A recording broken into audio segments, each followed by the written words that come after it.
سورہ فاطر کی آیت نمبر 8، سورہ فاطر کا دوسرا رکوع 22ویں پارے کا 14واں رکوع۔ اللہ رب العالمین نے ارشاد فرمایا، افمن زین لہ سوء عملہ، تو کیا وہ جس کی نگاہ میں اس کا برا کام آراستہ کیا گیا، فرآہ حسنا، کہ اس نے اسے بھلا سمجھا، ایسا شخص ہدایت والے کی طرح کیا ہو جائے گا؟ ہرگز ایسا نہیں ہو سکتا۔ یعنی ایک شخص ہے کہ جو برے کام کر رہا ہے، لیکن شیطان نے اس کے برے کاموں کو آراستہ کر دیا اور وہ اسے حسناً، برائی کو اچھائی سمجھ رہا ہے، وہ کبھی بھی ہدایت والے کی طرح نہیں ہو سکتا۔ برے کام کو اچھا سمجھنے والا ہدایت یافتہ کی طرح کیسے ہو سکتا ہے؟ بلکہ اس سے تو بہتر وہ بدکار ہے کہ جو برے عمل کرتا ہے لیکن خراب عمل کو برا جانتا ہے، حق کو حق اور باطل کو باطل سمجھتا ہے، وہ اس سے کئی گنا بہتر ہے۔ یعنی ایک شخص وہ ہے جو مومن ہے اور وہ اچھے اعمال کرتا ہے، ایک شخص ہے جو گناہگار ہے لیکن غلط کو غلط سمجھتا ہے، لیکن اس سے بھی بدتر وہ شخص ہے کہ جو غلط کو اچھا سمجھتا ہے۔ یہ مرض اب عام ہوتا جا رہا ہے، بہت سے غلط کام ہیں، بہت سے ایسے گناہ ہیں کہ جنہیں لوگ خوبی سمجھتے ہیں۔ یہ آیت ابو جہل وغیرہ مشرکین مکہ کے لیے نازل ہوئی، جو اپنے شرک و کفر جیسے گندے افعال کو شیطان کے بہکانے اور بھلا سمجھانے سے اچھا سمجھتے تھے۔ یہ بھی فرمایا گیا کہ اس آیت میں قیامت تک آنے والے ہر اس شخص کی مذمت ہے، کیونکہ قرآن قیامت تک کے لیے ہے، قیامت تک کے لیے ہدایت ہے، تو قیامت تک آنے والے ہر اس شخص کی مذمت ہے جو ہے بد عقیدہ لیکن اپنے آپ کو صحیح سمجھتا ہے، جنہیں ہم اصحاب بدعت اور ہوا کہتے ہیں۔ دیکھیں، اصل بدعتی وہ شخص ہے جو رسول اللہ کا بے ادب گستاخ ہے، صحابہ کرام کا بے ادب ہے، اہل بیت کا بے ادب ہے، اولیاء کا بے ادب ہے۔ جو بد عقیدہ ہے، بد مذہب ہے، وہ در حقیقت بدعتی ہے۔ ایسے لوگ اہل بدعت ہیں جن میں روافض اور خوارج وغیرہ داخل ہیں، جو اپنی بد مذہبیوں کو اچھا جانتے ہیں، اور انہی کے زمرے میں داخل ہیں تمام بد مذہب، خواہ وہابی ہوں یا غیر مقلد یا مرزائی یا چکرالی، اور کبیرہ گناہ والے جو اپنے گناہوں کو برا جانتے ہیں اور حلال نہیں سمجھتے، وہ اس میں داخل نہیں ہے۔ جو آدمی کتنا بھی بڑے سے بڑا گناہگار ہو لیکن غلط کو غلط سمجھتا ہے، گناہ کو گناہ سمجھتا ہے، تو وہ اس آیت میں داخل نہیں۔ یہاں پر وہ لوگ داخل ہیں جو برے کام کو اچھا سمجھتے ہیں۔ فَإِنَّ اللَّهَ يُضِلُّ مَن يَشَاءُ وَيَهْدِي مَن يَشَاءُ، اس لیے اللہ گمراہ کرتا ہے جسے چاہے اور راہ دیتا ہے جسے چاہے۔ فَلَا تَذْهَبْ نَفْسُكَ عَلَيْهِمْ حَسَرَاتٍ، تو آپ کی جان ان پر حسرتوں میں نہ جائے۔ مراد یہ کہ آپ ان کے کفر اور ہلاکت کا غم نہ فرمائیں۔ ان اللہ علیم بما یصنعون، اللہ خوب جانتا ہے جو کچھ وہ کرتے ہیں۔ واللہ الذی ارسل الریاح، اور اللہ ہے جس نے بھیجی ہوائیں، فتثیر سحابا، کہ بادل ابھارتی ہیں۔ ہوائیں پانی بخارات کو اوپر لے جاتی ہیں، پھر بادلوں کو بھرتی ہیں، پھر بادلوں کو ابھار کر چلاتی ہیں۔ فسقناہ الی بلد میت، پھر ہم اسے کسی مردہ شہر کی طرف رواں کرتے ہیں، چلاتے ہیں، ایسے شہر کی طرف جس میں سبزہ اور کھیتی نہیں۔ اور خشک سالی سے وہاں کی زمین بے جان ہو گئی. فَأَحْيَيْنَا بِهِ الْأَرْضَ، تو اس کے سبب ہم زمین کو زندہ فرماتے ہیں. بعد موتها، اس کے مرنے کے بعد، اس کے ویران ہونے کے بعد، اور اس کو سرسب و شاداب کر دیتے ہیں. اس سے ہماری قدرت ظاہر ہے. کذالک النشور، یوں ہی حشر میں اٹھنا ہے، یوں ہی اللہ تعالیٰ قیامت کے دن تمہیں زندہ کرے گا. سید عالم صلی اللہ علیہ وآلہ وسلم سے ایک صحابی رضی اللہ تعالی عنہ نے عرض کیا کہ اللہ تعالیٰ مردے کس طرح زندہ فرمائے گا؟ مخلوق میں اس کی کوئی نشانی ہو تو ارشاد فرمائیے. فرمایا کیا کسی ایسے جنگل میں گزر ہوا ہے جو خشک سالی سے بے جان ہو گیا ہو اور وہاں سبزے کا نام و نشان نہ رہا ہو، پھر کبھی اسی جنگل میں گزر ہوا ہو اور اس کو ہرا بھرا لے لہاتا پایا ہو؟ ان صحابی رضی اللہ عنہ نے عرض کیا بے شک ایسا دیکھا ہے. حضور صلی اللہ علیہ وسلم نے فرمایا ایسے ہی اللہ مردوں کو زندہ کرے گا اور مخلوق میں یہ اس کی نشانی ہے. من کان یرید العزت، جسے عزت کی چاہ ہو، جو عزت چاہتا ہو. ہم میں سے ہر ایک عزت چاہتا ہے. من کان یرید العزت، جسے عزت کی چاہ ہو، جو عزت چاہتا ہو. فللہ العزت جمیعا، تو عزت تو سب اللہ کے ہاتھ ہے. دنیا اور آخرت میں وہی عزت کا مالک ہے.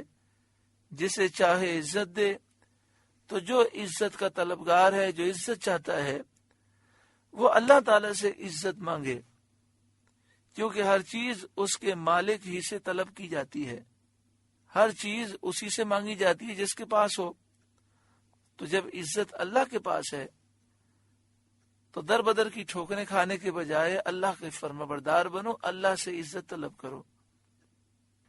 حدیث شریف میں ہے کہ رب تبارک و تعالی ہر روز فرماتا ہے جسے عزت دارین کی خواہش ہو، دنیا اور آخرت کی عزت کی خواہش ہو، چاہیے کہ وہ حضرت عزیز جلت عزتہ رب کی اطاعت کرے، اور ذریعہ طلب عزت کا ایمان اور اعمال صالحہ ہیں.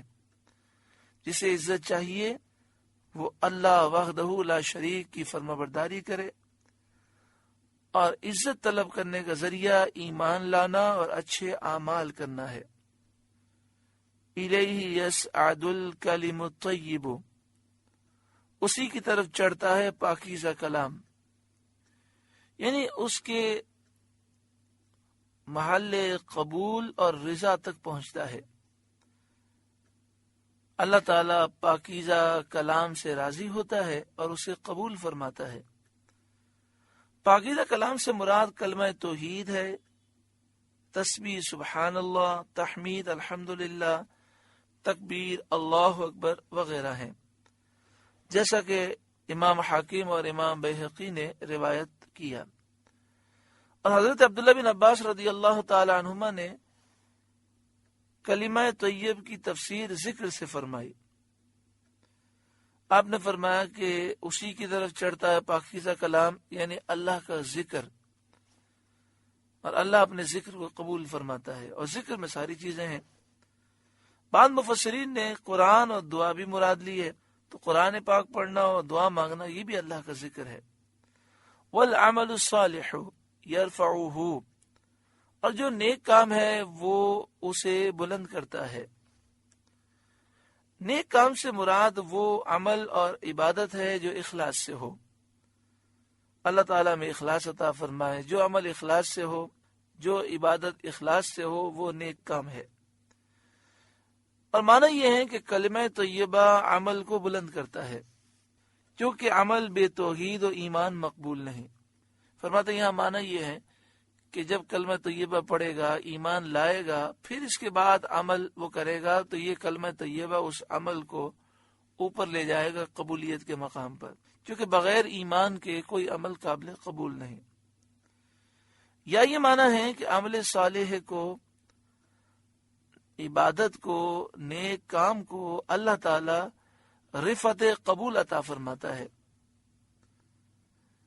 یا یہ معنی ہے کہ عمل نیک عمل کرنے والے کا مرتبہ بلند کرتے ہیں، تو جو عزت چاہے اس کو لازم ہے نیک عمل کرے۔ یعنی ایک تفسیر یہ ہے کہ پیچھے یہ ذکر کیا گیا کہ عزت اللہ کے ہاتھ ہے، پھر اس کے بعد پاکیزہ کلام اور نیک کام کا ذکر ہے، اور پھر ہے یرفعہ، وہ اسے بلند کرتا ہے۔ تو فرمایا مراد یہ ہے کہ انسان پاکیزہ کلام یعنی توحید اور ایمان پر عقیدہ مضبوط رکھے اور نیک اعمال کرے، تو یہ ایمان اور نیک اعمال اسے مقبولیت عطا کریں گے اور اسے عزت عطا کریں گے، اس کے مقام کو بلند کر دیں گے۔ والذین یمکرون السیئات، اور وہ جو برے داؤ کرتے ہیں، مکر و فریب کرتے ہیں، لہم عذاب شدید، ان کے لیے سخت عذاب ہے۔ مراد ان مکر کرنے والوں سے وہ قریش ہیں جنہوں نے دار الندوہ میں مشورہ کیا جمع ہو کر، نبی کریم صلی اللہ علیہ وسلم کی نسبت قید کرنے، قتل کرنے اور جلا وطن کرنے کے مشورے کیے تھے۔ پھر انہوں نے آخر میں فیصلہ یہ کیا کہ آپ کو شہید کر دیا جائے، جس کا تفصیلی بیان سورہ انفال میں ہو چکا ہے۔ وَمَكْرُ أُولَئِكَ هُوَ يَبُورُ، اور انہی کا مکر برباد ہوگا اور وہ اپنے داؤ اور فریب میں کامیاب نہ ہوں گے۔ چنانچہ ایسے ہی ہوا، حضور سید عالم صلی اللہ علیہ وآلہ وسلم ان کے شر سے محفوظ رہے اور انہوں نے اپنی مکاریوں کی سزائیں پائیں کہ بدر میں قید بھی ہوئے، قتل بھی کیے گئے اور مکہ مکرمہ سے نکالے بھی گئے۔ واللہ خلقکم من تراب، اور اللہ نے تمہیں بنایا مٹی سے، یعنی تمہاری اصل حضرت آدم علیہ السلام کو مٹی سے بنایا۔ ثم من نطفۃ، پھر پانی کی بوند سے، یعنی آدم علیہ السلام کی نسل کو پانی کی بوند سے بنایا۔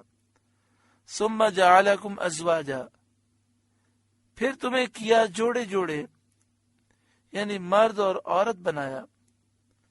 وما تحمل من انثى ولا تدعو الا بعلمه، اور کسی مادہ کو پیٹ نہیں رہتا اور نہ وہ جنتی ہے مگر اللہ کے علم سے۔ یعنی جو مادہ حاملہ ہوتی ہے اور جو بچہ اس کے پیٹ میں ہوتا ہے اور جب وہ بچے کو جنم دیتی ہے، سب اللہ تعالیٰ کو معلوم ہے اور اسی کے حکم سے ہوتا ہے۔ وما يعمر من معمر ولا ينقص من عمره الا في کتاب، اور جس بڑی عمر والے کو عمر دی جائے یا جس کسی کی عمر کم رکھی جائے، یہ سب ایک کتاب میں ہے، لوح محفوظ میں ہے۔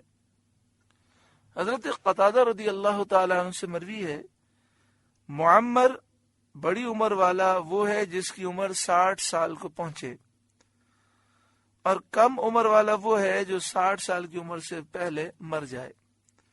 تو کس کی عمر کتنی ہے سب اللہ جانتا ہے، اور لوح محفوظ میں اس نے لکھا۔ لوح محفوظ میں لکھا اس لیے گیا کہ جب اللہ فضل فرماتا ہے، اللہ کے نیک بندے لوح محفوظ کو پڑھتے ہیں اللہ کے اذن سے، اللہ کے کرم سے، تو وہ یہ ساری باتیں پڑھ کر جانتے ہیں۔ ان ذالک علی اللہ یسیر، بے شک یہ اللہ کو آسان ہے، یعنی تمہارے سارے معاملات، حمل کو، وضع حمل کو، تمہاری زندگیوں کو اور ساری چیزوں کو لوح محفوظ میں لکھنا یہ اللہ پر آسان ہے۔ وما یستوی البحران، اور دونوں سمندر ایک سے نہیں۔ بحران سے مراد پانی کے دو ذخیرے، دونوں میں فرق ہے۔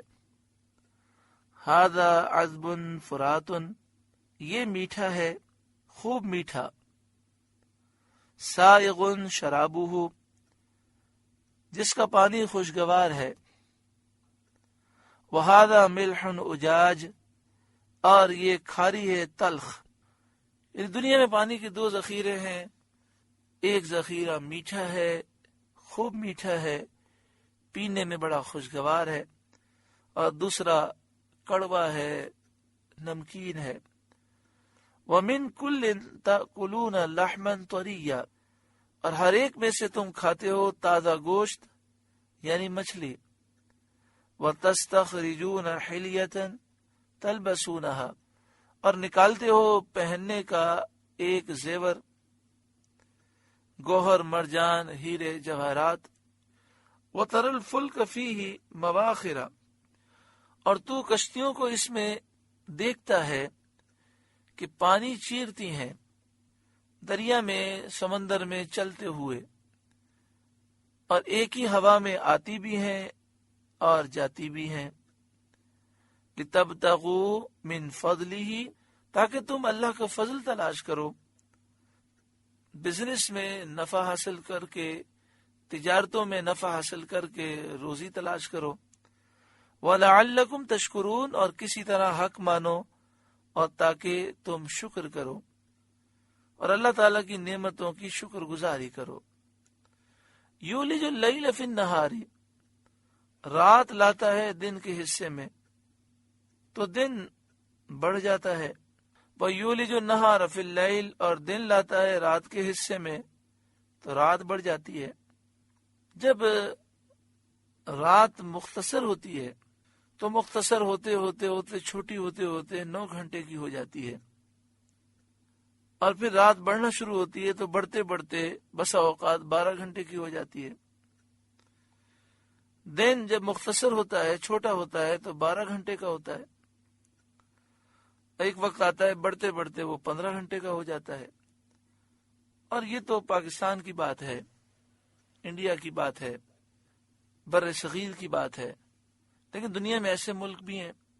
ہمارے ایک دوست وہ یورپ میں رہتے ہیں، انہوں نے بتایا ہمارے ملک میں معاملہ یہ ہے کہ کبھی کبھی رات بڑی ہوتے ہوتے 21 گھنٹے کی ہو جاتی ہے، اور کبھی رات گھٹتے گھٹتے گھٹتے 4 گھنٹے کی ہو جاتی ہے، 5 گھنٹے کی ہو جاتی ہے، 3.5 گھنٹے کی ہو جاتی ہے۔